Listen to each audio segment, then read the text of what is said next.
just me today. Cam is back at school. My dad's currently downstairs working. I didn't feel like waiting on him, so we already missed one Sunday, so I'm gonna put this out and then hopefully we can get back on track. But since it's just me, we're gonna talk about my favorite thing in the world. That's the OKC Thunder. Fresh off NBA championship, and we got some extensions. We got a lot of extensions, so we're gonna talk about those extensions, and we're gonna talk about some stuff I'm seeing in the summer league and what I'm looking forward to going into next season.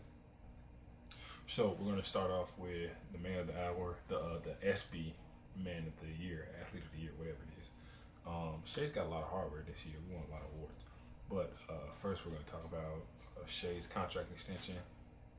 So Shay got 4 years, 285 million super max contract extension. So he's with the squad. He's with the team through the 2030-2031 season. It's a 4-year, $285 million deal.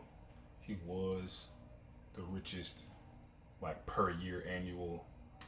You know, he had the most money per year until Devin Booker signed his extension for 2 years, 150 million, something like that. So Book's making about 75 a year. Shay's making like 71-ish a year. So it was a nice couple weeks being the highest paid player in the league.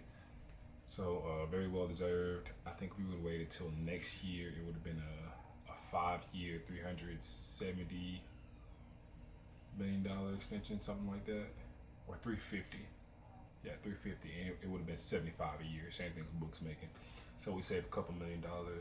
Excited about that. That helped us get to our next contract, which gives us to Jalen Williams. So Jalen Williams just got his rookie supermax, not max, but rookie max extension. 5 years, $287 million. I believe it's the same. It could get up to $287 million. I believe it's the same number Paulo got. They were in the same draft class. So I believe it's that same number Paulo got. I don't know how much of it is guaranteed, but I'm not mad. Second team, all defensive, third team, all NBA, very well deserved. Now, I believe most of it is incentive based. So going into the future, if he makes, I think, if he wins MVP, which with Shay on the team, it probably won't happen. If he wins Defensive Player of the Year, maybe I could see it. There's a world where that could happen. Or if he gets All NBA First Team, once again, it won't happen with Shay on the team.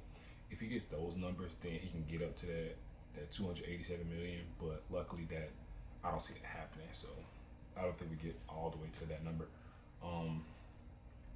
Good deal, not mad. He's also locked in for the next couple of years, so we're good on contracts for a while, especially with this next guy, Chet Holmgren.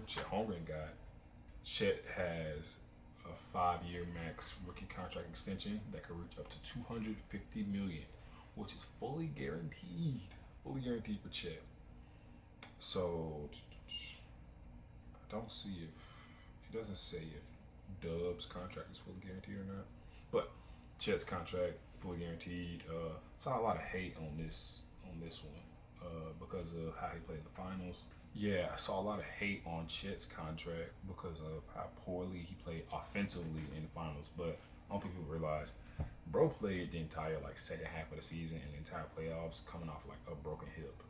So that's hard to get back in the groove of things, especially if you're worried about your hip pretty much going through that. Also, turns out J-Dub dropped a video. He played the entire thing. No, not a thing. He played the entire playoffs and the entire finals with a broken ligament in his wrist. So I know me personally, I'm a Thunder fan. I was giving J-Dub a lot of heat for some of those games he played. Bro played with a torn ligament in his wrist, so shout out to you, dog, for real. And dropped 40 in the finals. He earned that bag. It took a little longer than I think most Thunder fans expected to get these deals done. When I say longer, probably like a week longer than we expected. But with the news that what happened with J-Dub's wrist and he had surgery, I can understand why his was pushed back and why Chet got his bag first. But everybody's paid now. It's sad to see all the NBA fans preying on the second apron to tear this team apart, bro. It's crazy, and they don't even know like the details of like the second apron. They just saw Boston just blew their team up, so they're like, oh, the Thunder gonna blow their team up in a while too. But Boston got a bunch of 30-year-olds that they're paying, max deals to. We have like one. I don't even think we have a player over at the age of 30. So, and with the success we've had in the draft, I don't think it'd be hard to find a replacement for those players, like a Caruso, like a Hartenstein. Like, I really do think that we just drafted their replacements in this draft, which I'm going to talk about in a second. Summer League. I know everybody was hyped to see Nikola Topic back on the floor. Me personally, I've been a bit underwhelmed with like how much people have been like hyping him up. He's still moving pretty fast, which I'm excited to see, considering he's coming up torn ACL. Super confident. You can tell in the shots that he takes, and then his aura. I hate that word, but he has a lot of confidence. You can see it in the way he plays. But we're a little turnover heavy. Now, a lot of those turnovers, teammates dropping passes, stuff he can't control. But we gotta work on like efficiency, because he's taking a lot of shots. Touch around the rim needs some work, but that'll get better over time. He hasn't played in a year and a half, so all that'll get better over time. AJ Mitchell, who also got a contract extension, 3 years, $9 million. Shout out to AJ Mitchell. If this Topic thing doesn't work out, I can see us using Topic as like trade bait, and the same way we use Josh Giddey.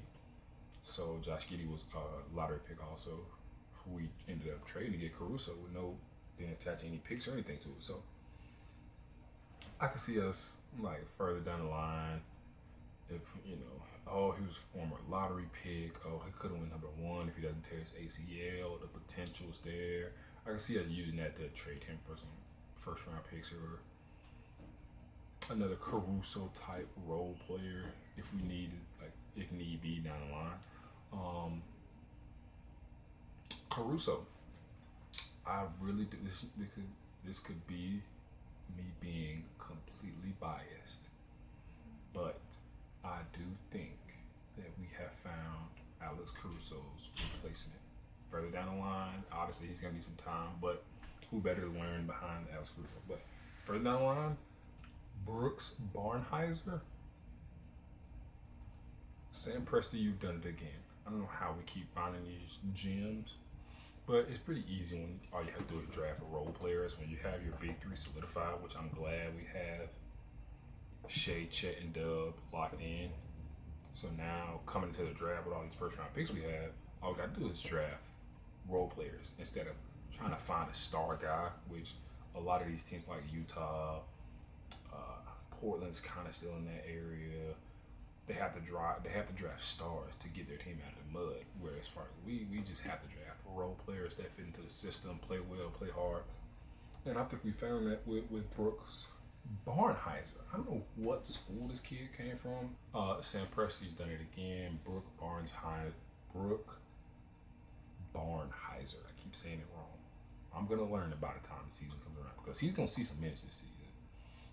6'6" guard out of Northwestern. Off guard, I don't think he plays point. Off guard, he's gonna be our next Caruso. He can hit spot up shots. Great with his hands on defense. Gets a lot of steals. He has, I think, 17 steals in 4 summer league games in Utah, which is crazy. Yeah, I don't know how Sam Presti keeps doing it. 2nd round pick, 44th pick in the draft. He wasn't on my big board, which the only player on my big board was Cooper Flag. But just came out of nowhere. He's playing hard. Fans love him already. We love fans that just play hard. So that's Brooke. Hopefully he gets some minutes this year. I wouldn't be surprised if he got playoff minutes, considering that we played AJ Mitchell in the NBA Finals coming off an injury. Speaking of AJ Mitchell, He's too good for summer league already. I'm hoping we sit him out for the rest of the summer league.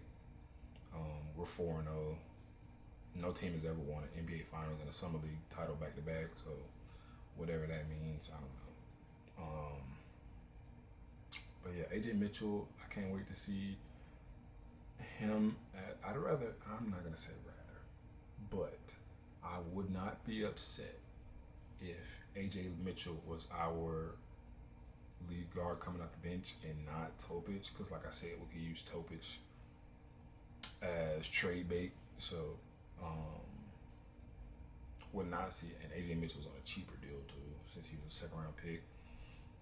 Would not be upset if I got to see AJ Mitchell pick and roll with Chet Holmgren, because during the season, obviously limited minutes, but it looks pretty good during the season.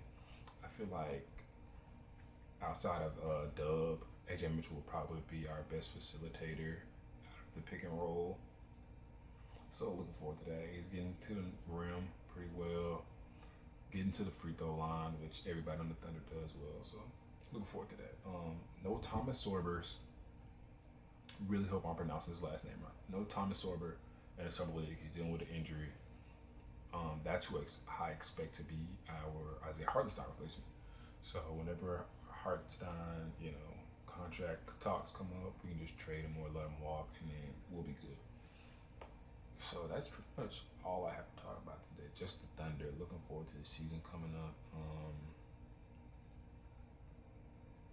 Actually, we can talk about some more sports. Saints.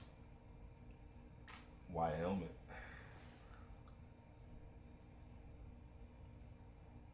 I'm a fan. I like it. I'm a fan. So looking forward to that.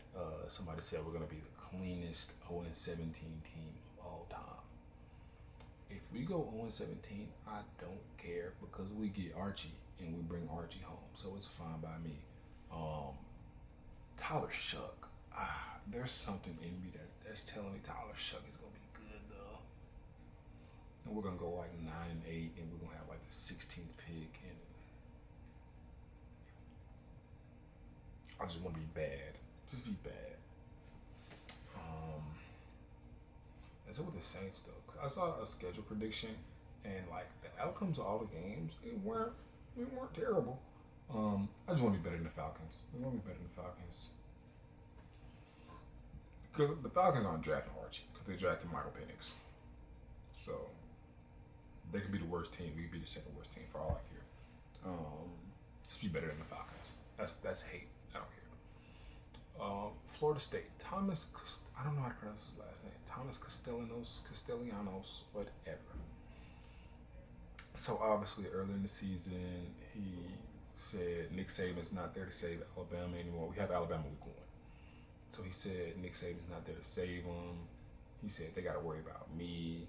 But then he was at a workout with Cam Ward, and a receiver that plays for Alabama was there. He's like, yeah, man, so what was all that talking? And he completely backtracked. So he was like, oh, they went 2-10 last year. I'm trying to steal some confidence in them, whatever. And Florida State fans weren't mad that he said what he said to Alabama. We're mad that you're like, I'm trying to steal confidence in them. We went 2-10 last year. Don't say that. But now it sounds like you backtracking. So, kind of upset with that. And now I got some words going in.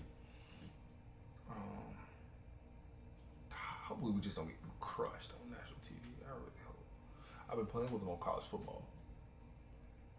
He's pretty good. Him and Squirrel, nice little 1-2. I know Roydell Williams is not that slow in real life. He's so slow on college football. But that's another story for another day. I'm going to have to stream one day. I'm going to stream some college football. But other than that, that's all we had to talk about. I really just want to come on here and talk about the Thunder. Really excited about the next season. Really excited to go back to back. Shay's had a heck of a year, man. MVP, All-Star, All-NBA, first team, MVP, Finals MVP, Western Conference Finals MVP, cover 2K, signature shoe drop, and he won an ESPY for Male Athlete of the Year. So it's been a lot of hard work coming in this year. So shout out to Shay, Shout out Thunder. Shout out the Saints. Shout out Florida State. Thomas Castellanos, however you pronounce your last name. Hopefully you didn't ruin it for us. Hopefully. But that's it for today. See y'all next time. Hopefully I got Pops in the next video with me. Peace.